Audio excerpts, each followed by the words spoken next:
santificado seja o teu nome, venha a nós o teu reino, seja feita a tua vontade, aqui na terra como nos céus.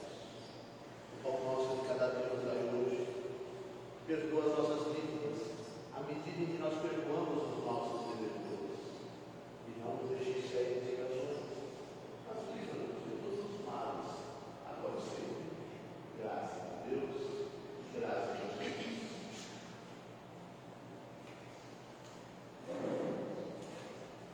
Vamos receber a nossa irmã Renata. Seja muito bem-vinda, Renata. Dará a mensagem da nossa irmã. Então, mais uma vez, meus amigos, minhas amigas, boa noite. Sejamos muito bem-vindos a estes breves instantes. Estamos aqui reunidos, sempre lembrando que ao entrar na casa espírita já estamos sendo atendidos nas nossas necessidades. Então, que possamos rogar ao nosso mestre, nosso bom amigo, Jesus Cristo, a boa espiritualidade superior que já se faz presente, que a gente roga por inspiração, as inspirações que necessitamos no dia a dia, que por vezes nos faltam, pedir a misericórdia, a paz e o seu amor sem fim. Que possamos deixar os nossos corações e mentes, como disse a leitura inicial, quando falamos das nossas mentes, né? Reflexo dos nossos pensamentos que está na nossa consciência, então que possamos deixar o nosso coração e a nossa mente fecundo para a semeadura, para as palavras de vida eterna que vamos falar hoje à noite. Então quero agradecer também o convite de estar mais uma vez aqui com os irmãos, fazendo esse enlace cristão. Nós que somos de ideal espírita, estamos aqui por alguma necessidade. Talvez tenha algum irmão que tenha vindo hoje pela primeira vez, recebeu aquele convite, talvez nem tivesse na programação, mas como nada é por acaso, estamos todos aqui, dando o nosso testemunho de fé. E a doutrina faz isso conosco, ela faz esse convite.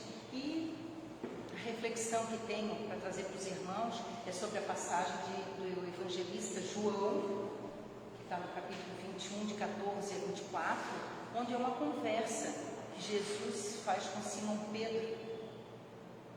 E ele pergunta para Simão Pedro: se tu me amas, apacenta as minhas ovelhas.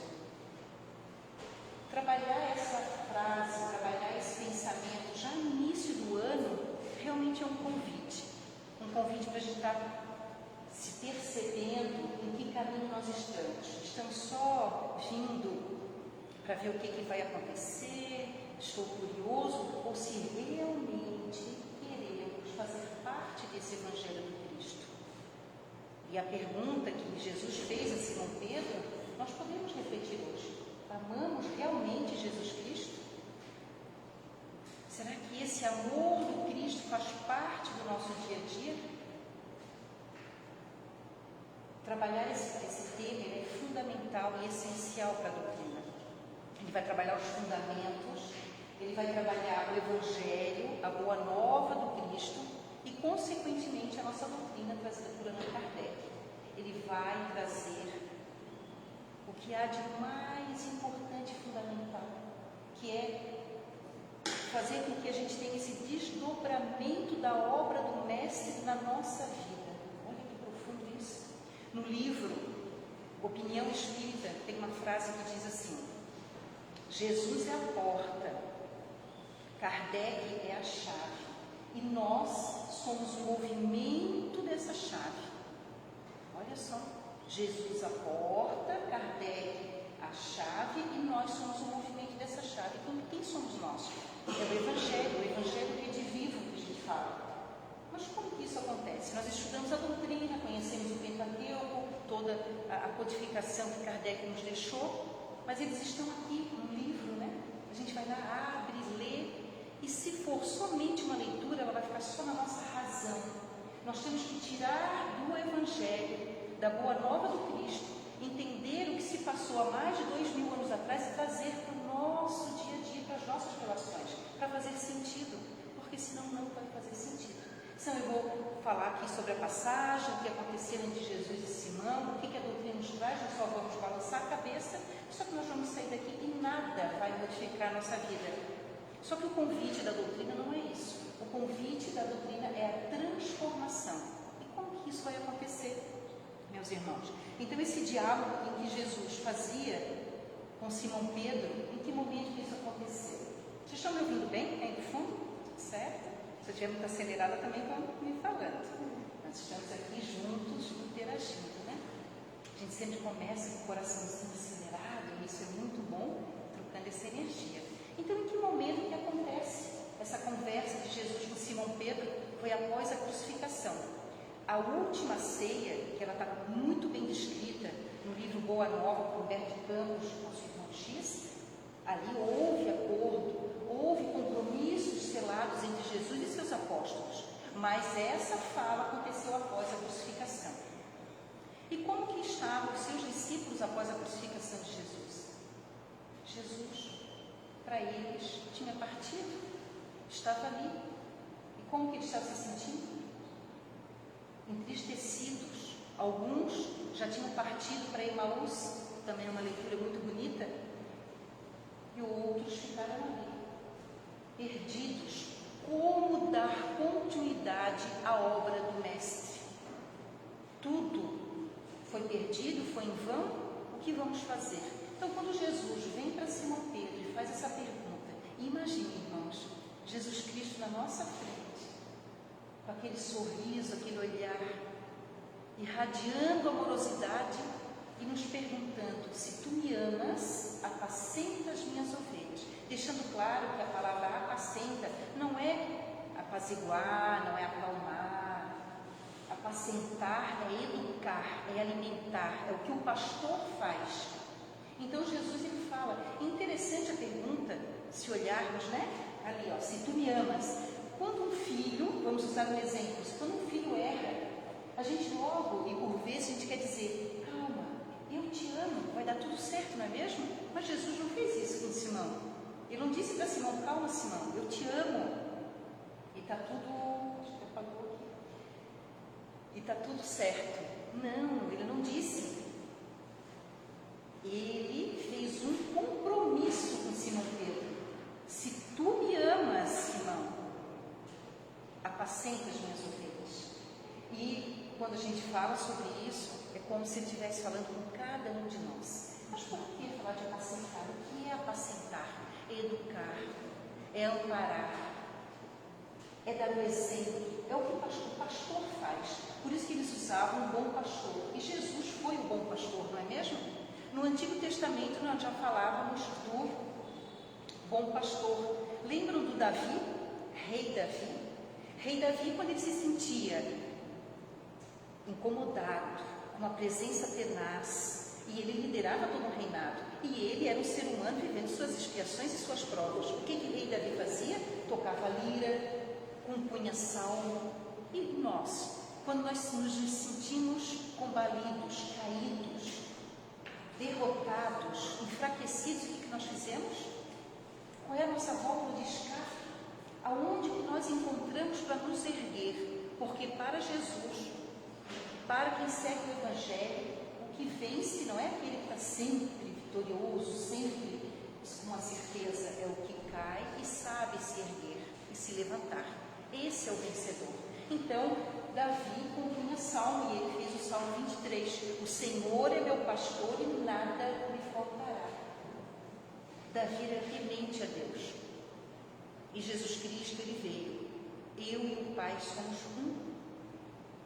Ele nos disse.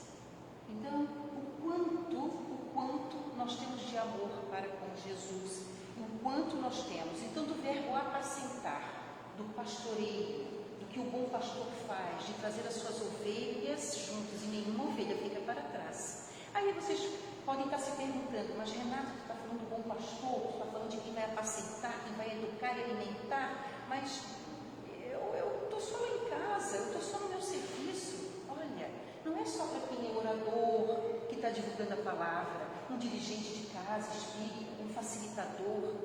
É para quem dirige uma empresa, que comanda e também tem que educar vidas. Um pai, uma mãe, aonde somos plantados, nós temos o dever de levar o nosso Evangelho e a boa nova do Cristo. E o que isso vai modificar na nossa vida, né? Eu vou trabalhar com o outro, vou fazer para o outro. A doutrina e o convite sempre é isso. É a transformação, dar o exemplo para dar continuidade à obra. E quando a gente fala de dar o exemplo, era fácil a vida dos evangelistas, dos apóstolos? É fácil a nossa vida? Nós temos embates, nós temos desafios. E trabalhar e seguir o caminho com Cristo é esforço e trabalho.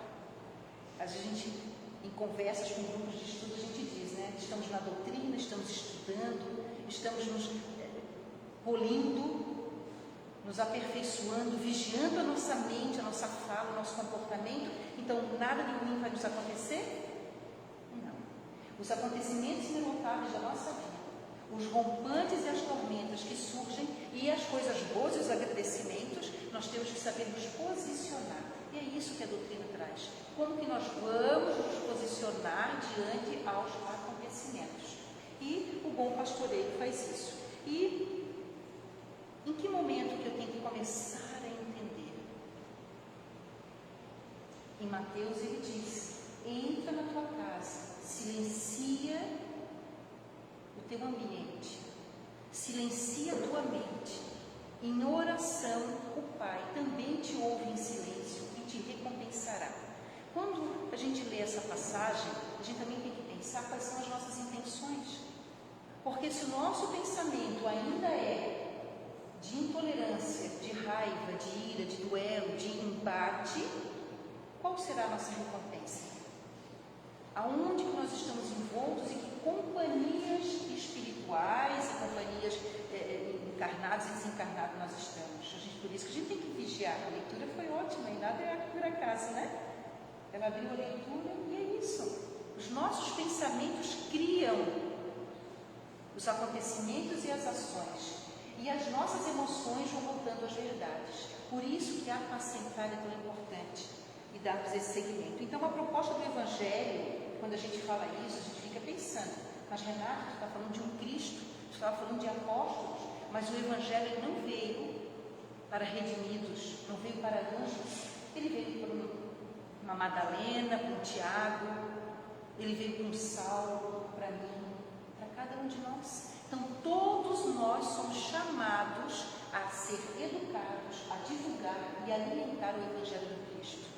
Porque se, pela misericórdia divina, nós recebemos a reencarnação de estarmos aqui, viver nossas expiações e as nossas provas, não só por nós mesmos, mas pelos enlaces sociais e consanguíneos que nós somos chamados. Olha quanta responsabilidade! E os nossos irmãos desencarnados que nos acompanham, que necessitam também da nossa oração, da nossa fé, do nosso estudo. Quando a gente fala de estudo, é estudar mesmo. Participar, que a casa tem grupos de estudo, vir nos grupos de estudo. Entender o que está escrito, não só as palavras, mas entender e trazer para o coração, meditar, para poder vivenciar. Só vamos haver mudança na nossa vida se a gente começar a vivenciar o que o Evangelho nos traz. Eurípides Barçanufo, ele fala numa das suas leituras, nas suas obras, que será que nós vamos entrar e sair da carne sucessivamente, só virando pó, sem nenhuma mudança? Que oportunidade nós estamos nos dando nessa encarnação da mudança? E a mudança começa pelo nosso Evangelho, que não é um caminho, é o único caminho. O Evangelho é o caminho moral que nós temos. Então nós começamos a perceber e a nos modificar através do Evangelho. Mas isso não é nada dando salto. Nós não vamos sair daqui transformados. Nós vamos sair daqui tocados pela misericórdia divina, se assim quisermos. Se a nossa mente e nosso coração estiver voltado para isso. Nós podemos vir inúmeras vezes à doutrinária, tomar passe, fazer leitura, grupo de estudos. E daí parece uma dicotomia, né? Entre tanto que eu leio e estudo, o que eu falo e o que eu pratico. Parece que não tem diferença. Daí a gente já começa a duvidar. Será que realmente a boa nova do Cristo é tudo isso? Será que a doutrina espírita está trazendo finalmente essa transformação? De certeza, o Evangelho do Cristo, a boa nova, a doutrina nos transforma. mas nós temos que ter trabalho e esforço, nos percebermos, né, neste caminho. Então, e com isso nos tornarmos instrumentos melhores nas mãos do divino condutor da humanidade. Olha que coisa linda! A gente se permitir amar a Cristo. Se tu me amas, eu afirmo, eu amo. Nós vamos nos tornar instrumentos divinos na mão do Mestre, todos os dias. Todos os dias, antes de dormir naquela oração sincera, cada agradecimento que nós fizemos, nas atitudes que nós tomamos, nós caímos e nos erguemos muitas vezes durante o dia. Só que se nós já nos percebermos, a misericórdia divina já começa a entrar na nossa vida. A entrar na nossa vida. Estar aqui já é nos permitido. Quem está nos assistindo, quem está aqui presencialmente, já começa a mente a perceber. A boa espiritualidade já começa a mudar. Muitas vezes o nosso espírito que ainda é empedernido, é incomodado, é irritadíssimo, impaciente. Por pouca coisa a gente já tem melindre, tem medo, já fica magoado. Palavras nos ofendem. Por que ainda os nossos sentimentos são assim tão frágeis? Por quê? O quanto nós nos conhecemos. Isso é o apacentar. Então, quem são as ovelhas e por que as ovelhas? Então, vamos voltar um pouquinho. Jesus sempre falava por parábolas. E ele usou essa expressão, apacentar as ovelhas, porque era algo muito comum e entendível da época. Mas quem são as ovelhas? Somos nós, né? E como que eu vou apacentar, educar e alimentar as ovelhas? Como que eu estou? Então, evangelizar e ser evangelizado, educar e ser educado é muito importante. Quando nós vamos ver a tradução de quando Jesus falou com Simão Pedro, e o interessante de Jesus tão educador, porque Simão Pedro negou 3 vezes, né?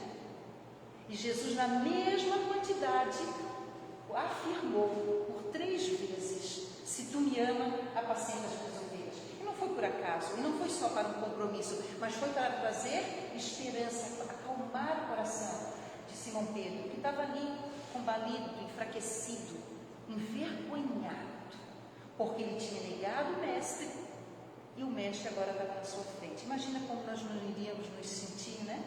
Quando a gente comete algo e a verdade vem à tona, está ali na nossa frente, e daí às vezes a gente quer sair pela tangente, a gente quer arrumar outro recurso, ou a gente já começa a julgar e a culpar para não encarar a verdade. Não. Simão Pedro, então, tomou para ele aquela situação. E se nós fôssemos também perceber, se Simão Pedro tinha um currículo tão bom, né, para Jesus ir ali conversar com ele, ser o coordenador do apostolado do mundo, Simão Pedro, turrão, irritadíssimo, bravo, valente, qualquer coisa já tirava espada e apontava. Mas o que Simão Pedro tinha? Ele era humilde no coração, ele tinha amor. Amor. Não estou desmerecendo títulos, cargos, que nós avançamos na nossa sociedade, na materialidade, que é importante sim, as tecnologias que nós temos abençoadas, tudo que nós avançamos aqui na matéria, o quanto é importante, mas não mais do que o amor dentro do nosso coração. Senão o nosso olhar vai ser sempre julgador, a gente vai estar sempre em embate com o outro, se a gente viver só na materialidade. Então, as 3 frases, a gente já vai conversar sobre a materialidade, um pouquinho tem Kardec trazia sobre isso, mas vamos entender. 3 vezes Jesus falou, só que na tradução, na primeira e na terceira vez, a tradução da palavra apacentar era alimentar. E na primeira, não era alimentar ovelha, era alimentar cordeiro. E olha que interessante. Como diz Emmanuel, tudo que está na Bíblia, tudo que está nos Evangelhos, tudo que está nas Escrituras, algo tem a nos dizer, não está ali por acaso. Então Jesus não falou 3 vezes para Simão Pedro, usando verbos diferentes por acaso, para ser belo, eloquente, não. Ele usou a primeira, alimentar, apacentar cordeiros, porque são jovens. E Paulo, em Hebreus, já dizia isso. lhes dou leite, porque ainda não consegues ter o alimento sólido. Então, Jesus ele quer nos alimentar. E cada um de nós, pelo entendimento da doutrina espírita, nós estamos em fases diferentes, fases espirituais diferentes. Nós entendemos as nossas dores e as dificuldades de formas diferentes. Se perdemos um ente querido, que foi para a pátria amada, para alguns é desesperador, para outros há um entendimento. Quando perdemos algo material, alguém não consegue resolver aquilo e fica naquela tristeza profunda por tanto tempo. Outro já consegue ter energia. Então as nossas fases são diferentes. Por isso que precisamos começar com o alimento. O alimento da meditação, do estudo, da leitura. Estar em grupos de estudo. Estar entre irmãos para poder entender a nossa humanidade. Cordeiros, uma ovelha jovem. Já a segunda tradução, ele já diz, apacentar é educar. Educar, aí sim, ovelhas. Então nós já estamos erguidos, nós já estamos aprendendo. Então a gente pode ir além do que só assistir, do que só ver de longe, do que só ficar no pensamento. Nós já podemos agir, a gente já pode começar a se modificar, começar a ver os nossos vícios, as nossas mazelas, o que nos perturba, e cada um de nós sabe onde são as nossas quedas. Sabemos. E por que não modificamos ainda? Isso é nos educar. Isso é educar. E a partir do momento que eu já consigo me educar dentro da doutrina, dentro do Evangelho do Cristo, eu já consigo educar o outro. E como que eu educo o outro? Se não for em grupos de estudo, se não for dentro de uma doutrinária, eu educo dentro do meu lar, dando exemplo para os jovens. Quantas vezes nós passamos semanas e não olhamos nos olhos uns dos outros com quem nós convivemos, não é mesmo? As pessoas necessitando de uma palavra, de um amor, da presença que nós não percebemos. E a terceira tradução, então, é alimentar a ovelha, alimentar o adulto já, que é seguir em frente. Mas o que nós precisamos? Além de nos educar e nos alimentar, do que nós precisamos para essa modificação? Paulo, enquanto Saulo, ele, quando foi convertido, ele ficou tão feliz, com o coração tão alegre, que ele foi para a sinagoga de Damasco falar sobre Jesus. Eloquentemente, falando das suas obras, dizendo quanto nós podemos modificar o nosso coração. E ele foi bem atendido? Ele foi entendido no que ele falava? Não, ele voltou entristecido. E Ananias, que era um dos discípulos de Cristo, estava com Saulo, na época Paulo, né? Na época Saulo. O que ele falou para ele? Saulo, você foi pregar a palavra de Deus e de Jesus Cristo. Você foi levar a boa nova para aqueles corações necessitados. E eles não perceberam. Por quê? Porque o que o semeador precisa? De sementes. E quais eram as sementes de Saulo? Ainda eram sementes perturbadas, com dúvidas? Por que trago essa passagem para os irmãos? Porque quais são as nossas sementes? O que nós temos para desenvolver? Do que nós estamos nos alimentando? Ou a gente ainda está só julgando, cheio de razão? Sabe quando a gente vai dar aquele conselho e o conselho não deu nada certo? Porque ainda não vivenciamos aquilo. A gente ainda está só no momento do julgar. A gente é cheio de teorias por vezes. Então a gente tem que encher o nosso coração de virtudes, de beleza do Cristo, criar sementes para poder distribuí-las. E muitas vezes não precisam ser sementes cheias de alegorias, não, a nossa presença. O amor que Jesus fala é o amor da nossa presença e do nosso olhar. Aquela prece de Meimei, quando ela diz, da prece do amanhecer, reveste-me de tua beleza, Senhor, e que no decorrer do dia todos possam te reconhecer em mim. Olha que coisa mais linda. Só a minha presença ser crística, a minha presença, meu magnetismo, meu olhar ser de amor, isso já é apacentar as ovelhas que precisam. Quantas vezes a gente passa por algum irmão e diz, Deus te abençoe, né? Bom dia. Tem tem aquele pensamento bom e leva aquele pensamento, a gente não sabe o bem que nós fizemos por aquela pessoa. Mas nós fizemos muito, muito, aquele abraço. Quantas pessoas no atendimento fraterno vêm dizer que eu estava com um pensamento suicida, eu estava muito entristecido, meu coração amargurado, aquele olhar carinhoso, aquele bom dia, aquele aconchego, a presença de estar ali. É essa amorosidade que nós temos que desenvolver. E é possível, sim. Como eu falei, o Evangelho não veio para anjos e redimidos, veio para nós, cada um de nós. E tem que fazer sentido na nossa caminhada. Muito bem. E quando a gente fala sobre isso, e quando Pedro se encheu de esperança, porque Jesus veio para ele, naquela morosidade toda e ainda pedindo, vem, ajuda, vamos levantar o Evangelho, vamos seguir a obra em que estávamos a caminho, se tu me amas.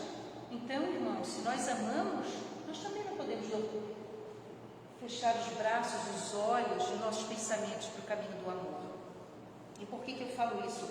Porque em que momento e qual é a medida que nós temos do amor para com Jesus? Já pensaram sobre isso? Porque se a gente perguntar se nós somos cristãos e amamos Cristo, a gente diz sim, né? Também. Mas qual é a medida de que nós realmente estamos amando o que Jesus quer? É no semelhante, é com o outro. Esse é o nosso termômetro do amor a Jesus. Porque senão nós vamos só ficar cuidando de nós, dos nossos entes queridos. Aí não há transformação. A transformação é ir fora da nossa zona de conforto. É interagir com o outro. Olha, tem que vibrar. Nós temos que viver e vibrar nesse amor do Cristo. Aí eu trago para os irmãos a parábola do bom samaritano. Rapidamente para a gente analisar essa parábola. Porque essa parábola, ela traz para a gente a verdadeira religiosidade que nós buscamos. A parábola do bom samaritano. É a religiosidade que nós buscamos. Jesus, ele é tão educador que ele colocou para nós, nessa parábola, enquanto ele conversava com os doutores da lei, que ele já estava sendo questionado, ele coloca duas pessoas, que é o sacerdote e o levita, líderes espirituais. Eles falavam das obras e eram tementes a Deus, só com seus rituais, e colocam um samaritano, que ele era diferente da sociedade, não era comprometido com a religiosidade que era pregada na época. E quem que ele coloca no caminho caído? Alguém desacordado, inconsciente, porque daí não poderiam conhecer qual era a sua origem, todo ensanguentado, também não poderia conhecer quem era, desacordado, ensanguentado e desnudo, sem as roupas para poder identificar. Quem que Jesus colocou ali? Um ser humano caído. E quando o levita e sacerdote vêm, onde eles estavam em Jerusalém, pregando as rotinas, pregando o Evangelho, pregando a doutrina de Deus, eles olham, será que eles poderiam tocar? Tinham certas exigências para eles estarem naquela posição, serem aqueles líderes religiosos. Eles não poderiam tocar em alguém que já estivesse morto. Por isso que eles usavam a expressão de sepulcros caiados, que eram pintados para ali dizer que tinha alguém morto, que eles não poderiam tocar em sangue, eles iam ficar impuros. Então, tinha muita coisa envolvida para eles poderem ajudar aquele ser humano ali caído. O poder, a riqueza, o territorialismo, eles iriam perder muito em poder ajudar. E o samaritano, pela misericórdia divina, vem e ajuda. Coloca óleo, coloca vinho, ajuda aquele ser. Isso é apacentar. Isso é estar em contato com a doutrina. E nós? Quantas vezes durante o nosso dia nós temos a oportunidade de estar ajudando alguém e nós pensamos, mas vou perder meu tempo, o que eu vou ganhar com isso? Não necessariamente porque temos que encontrar alguém caído, ensanguentado, desacordado, mas são pessoas e irmãos necessitados da nossa ajuda e por vezes fechamos os nossos olhos, viramos as costas e não damos atenção. O que Jesus quer não é o que está dentro da situação de riqueza, poder e territorialismo. ele vem trazer para nós algo muito, não é um culto exterior, é o que está dentro do nosso coração. Não é o culto unicamente cercado por pedras, mas é o culto que nós vamos fazer no semelhante, na ferida do irmão. Olha o convite. Então, quando Jesus fala, se tu me amas, apacenta as minhas ovelhas, é curar a dor que há em mim e a dor que há no outro. E aí nós vamos falar de uma lei de progresso, nós vamos falar da nossa evolução. A gente não está passando aqui simplesmente uma viagem, e que é rápida. Nós temos que haver as nossas mudanças. E isso é tão sério que Kardec, ele já estava até preocupado com algumas chagas que existem no mundo. Das chagas que havia no mundo, que Kardec, na questão 914, ele pergunta sobre o orgulho e o egoísmo. Por que eu falo sobre isso? Porque é onde nós colocamos as nossas capas e as nossas máscaras e a gente não consegue olhar para o semelhante, olhar para o outro. É no orgulho e no egoísmo. E Kardec perguntou, será que algum dia nós vamos vencer o orgulho e o egoísmo? E o que os nossos irmãos espirituais falaram? Se nos instruirmos das coisas espirituais, se estudarmos, se lermos, se entender a nossa humanidade. Quando a gente entende a nossa humanidade, vai entender a humanidade do outro. E aí também Kardec se preocupa muito e fala nas suas obras sobre o materialismo. Todas as vezes que a gente começa a diluir o materialismo na nossa vida. Mas lembra quando eu falei no início? Não é em detrimento de termos estudo, títulos, de avançar. São conquistas que nós temos e isso é importante, muito importante. Quanto às tecnologias, eu sou enfermeira, trabalho no Instituto de Cardiologia. Que bem são as tecnologias que temos as cirurgias, que salvamos, abrir um peito, mexer no coração. Isso requer muita tecnologia, muito estudo, mas não mais do que as coisas espirituais, porque vai ficar vazio. Já perceberam que quando nós temos o nosso conforto, a nossa educação, parece que tudo está indo tão bem, mas há um vazio ainda. E é tudo perecível, fugaz, é impermanente. Por isso que a passagem que diz no Evangelho segundo o Espiritismo que a felicidade não é desse mundo, porque é impermanente. Mas nós somos revestidos pelo amor de Cristo, entendemos a boa nova, estudamos e vivenciamos quando temos os acontecimentos na vida que nos são difíceis, nossos e dos nossos entes, dos nossos companheiros, das nossas pessoas que amamos e das pessoas que nós não conhecemos, porque a gente faz irradiação para o mundo inteiro, para sermos tocados no amor do Cristo. Nós precisamos disso, meus irmãos, nos despir do orgulho e do egoísmo, para poder nos modificar e começar a dar o exemplo e começar a modificar o outro.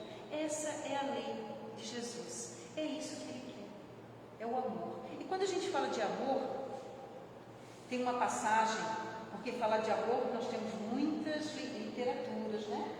Imensa, dos dois planos da vida, trazendo e falando sobre amor. Joana de Ângeles, ela nos fala que o oxigênio é vital para o nosso corpo físico, assim como o amor é vital para o nosso espírito mortal. E quando a gente fala de amor, a gente vai pensando em que amor que eu tenho, que amor que eu reconheço e que amor que eu posso fazer de entrega. Aí vem uma outra palavrinha, que é o perdão, outra palavrinha, a renúncia, fé, esperança, confiança, crer no amor de Cristo. Tudo que nós não conseguimos, através do nosso intelectual, através dos nossos olhos mundanos, das nossas percepções ainda muito arraigadas na matéria, nós temos que levar o nosso pensamento. Entra na casa, silencia a tua mente, o teu coração, o teu ambiente e eleva o teu pensamento ao Pai. Crê em Deus, crede em Jesus. São certezas, são palavras de vida eterna. Fazer essa pausa na nossa vida é importante, porque daí a gente já começa a nos modificar. E quando a gente fala de amor, passa um filme na nossa cabeça. E cada um tem uma forma de amor. E eu trago para os irmãos, para já chegarmos no final, no livro No Mundo Maior, capítulo 4 e 5, há uma passagem entre Calderaro, que é um mentor, um benfeitor, e André Luiz, para a gente entender o amor. Isso, quando eu li, me chocou, assim, sensibilizou. E isso é bom, quando a gente faz a leitura e a gente fica uma semana estudando sobre isso, tentando entender, e é aí que nós nos modificamos. E estavam os dois numa mesa mediúnica entre um obsessor e um obsediado, e eles começaram a entrar em embate, e eles estavam vibrando, irradiando, Calderaro e André Luiz. Só que chegou a um certo ponto que ficou tão difícil aquela relação, que Calderaro se afastou, e André Luiz fica imaginando, né? Abriu aquele olho e disse: Calderaro, não vais fazer nada? Ele disse: o que eu conheço, o que eu posso de amor vai só até aqui. Olha só, isso já aconteceu com os irmãos? Dentro da família, aquela corrigida com o filho, no trabalho, parece que eu me entrego tanto, oro tanto, e estou sempre no embate, e tenho que estar sempre defendendo, e não alcanço aquele irmão que a gente quer conversar, os amigos do estudo, as pessoas do trânsito, a gente quer agir com generosidade, e às vezes a gente não consegue, só vem pesado. Já sentiram isso, irmãos? É porque a força do nosso amor, ela não é material, ela é divina. Por isso que nós temos que sempre elevar o nosso pensamento a Deus e a Jesus, e elevar o nosso pensamento na certeza de que vamos conseguir. Porque hoje eu comentei, elevar o pensamento, mas se o pensamento não estiver bom, vai ser um elevado pensamento ruim, né? Elevar o pensamento a Deus e a Jesus na certeza de sermos tementes de que vai, sim, pelos nossos filhos, pela nossa família, pelos nossos amigos, pela nossa comunidade, por nós mesmos, todos juntos. Calderaro não conseguiu, ele se sentiu limitado, assim como nós também nos sentimos limitados. E a nossa alma sangra, nossos olhos, por vezes em lágrimas, nosso coração sendo apertado. Mas o que ele rogou? Ele rogou pela boa espiritualidade que poderia acontecer a resolução daquela situação. Aí vem Cipriana, que aparece naquele momento. Cipriana, sem dizer uma palavra, ela irradiou amor, a presença, o magnetismo. Um deles já caiu de joelho e disse: eu não aguento mais, eu me rendo. Olha que lindo isso. Por isso que sempre ao amanhecer, rogar a Jesus: reveste-me de tua beleza, Senhor, e no decurso do dia eu possa te revelar, que eu possa irradiar esse amor para quem precisar. Não é as palavras eloquentes, não é os textos decorados, não é as passagens da Bíblia, não é gritar, porque os nossos mentores e guias espirituais, eles não gritam, né? Não é isso. É a certeza. Por isso que quando a gente fala do reino de Deus dentro do nosso coração, é isso. É os nossos olhos começarem a ver a beleza do Cristo no outro. É o nosso coração estar apacentado, acalmado, de educação e de amor, não nervoso e agitado. Mas nós temos que desejar, nós temos que orar, estudar, divulgar e alimentar.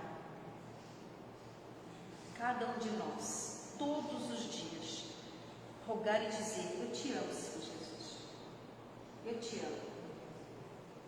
Todos os dias. E assim nós vamos corrigindo o nosso espírito imortal, a nossa alma enquanto encarnada, e nós vamos na certeza de que nós vamos também ajudar os irmãos necessitados. Então quero agradecer os olhares atentos, a boa espiritualidade que está aqui presente, e que a gente possa levar para os nossos lares essa amorosidade do Cristo, que a gente possa chegar hoje dentro do nosso lar, fechar os nossos olhos mundanos, abrir os nossos olhos espirituais e enxergar a Deus, enxergar a Jesus dizendo: tu me amas, e eu dizer sim para Ele. E a partir daí, abrir o Evangelho no lar, começar a estudar, começar a ser gentil, a me modificar dia a dia, que esse é o convite do Cristo. Muito obrigada e até o próximo encontro.